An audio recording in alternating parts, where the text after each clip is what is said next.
કહેવાય છે ને કે અડગ મનના માનવીને હિમાલય પણ નડતો નથી. આ વાક્યને સાર્થક કરતી એવી હેતલ લાખણીયા કે જે ઉંમરે હજુ યુવાનો શું કરવું જોઈએ કે શેમાં કારકિર્દી બનાવવી જોઈએ તે વિશે વિચારતા હોય છે, ત્યારે આટલી નાની ઉંમરમાં સુરતના હેતલ લાખણીયા નામની વ્યક્તિએ સફળતા મેળવી લીધી છે. વાત કરીએ તો 24 વર્ષીય હેતલ લાખણીયા કે જેઓ ભાવનગરના નાનકડા એવા ગામની પોતાની ભણતર પૂરું કરી આજે સુરત જેવા મોટા શહેરમાં પોતાનું ક્લિનિક ચલાવી રહી છે. તેઓએ હોમિયોપેથિક અને કોસ્મેટોલોજીસ્ટ પર પોતાનું સ્ટડી કર્યું છે. કોરોના કાળ જેવી કપરી પરિસ્થિતિમાં પણ તેઓએ હાર માન્યા વિના મહેનત કરી અને આજે સિદ્ધિ હાંસલ કરી છે. હેતલ લાખણીયા જે અનેક રોગોના નિદાન કરે છે, જેવા કે ધાધર, ખીલ, ખરતા વાળ, ઉંદરી, ખસ જેવા અનેક પ્રકારોના રોગોનું તે વહેલી તકે નિરાકરણ થઈ શકે તેવી નવી ટેકનોલોજી સાથે લોકોનો ઉપાય કરે છે. સાથે સાથે વાત કરીએ તો પથરી, કપાસી જેવા રોગોમાં ઘણીવાર ડૉક્ટરો લાખોના ઓપરેશનો બતાવતા હોય છે, પણ હેતલ લાખણીયા દ્વારા હોમિયોપેથિકની દવાઓ દ્વારા તેમનું ઓપરેશન વિના નિરાકરણ કરવામાં આવે છે.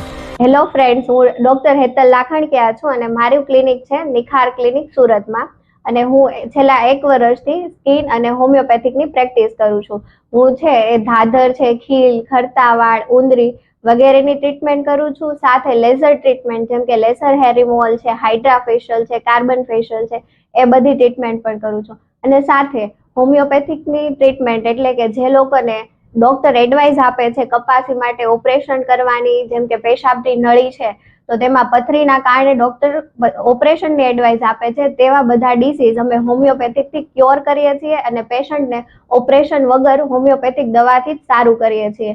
મેં છે એ હોમિયોપેથિકનું સ્ટડી કર્યું છે અને કોસ્મેટોલોજીનો કોર્સ કર્યો છે. જી, તમે જે અત્યારે જે તમે ક્લિનિક ચાલુ કર્યું છે એની પાછળનો મુખ્ય હેતુ શું હતો અને આની પાછળથી જર્ની શું હતી?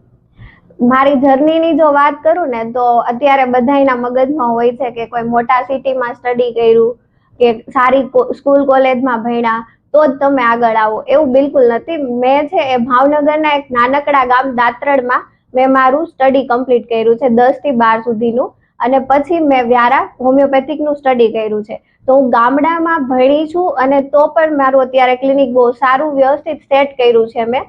એટલે અત્યારે બધાને હું એક જ કહીશ કે આપણે મનથી જો મજબૂત રહીએ અને આપણે જે કરવું છે એની પાછળ મહેનતથી લાગી જઈએ તો કોઈ પણ વસ્તુ કે કોઈ પણ ખરાબ સિચ્યુએશન આપણને નથી નડી શકતી.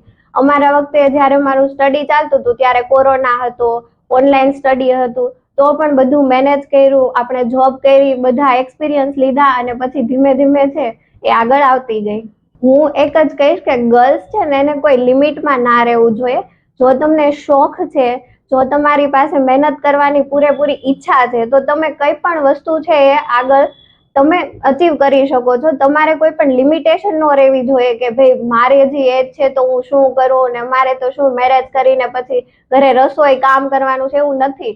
તમે જો તમારામાં પેશન હશે અને મહેનત વ્યવસ્થિત કરશો તો તમને કોઈ પણ વસ્તુ રોકી શકે એમ નથી. મારી છોકરી હેતલ નાની ઉંમરમાં એની રીતે સારું પ્રેક્ટિસ કરીને દવાખાનું શરૂ કરી દીધું, એનો હું ગૌરવ અનુભવું છું.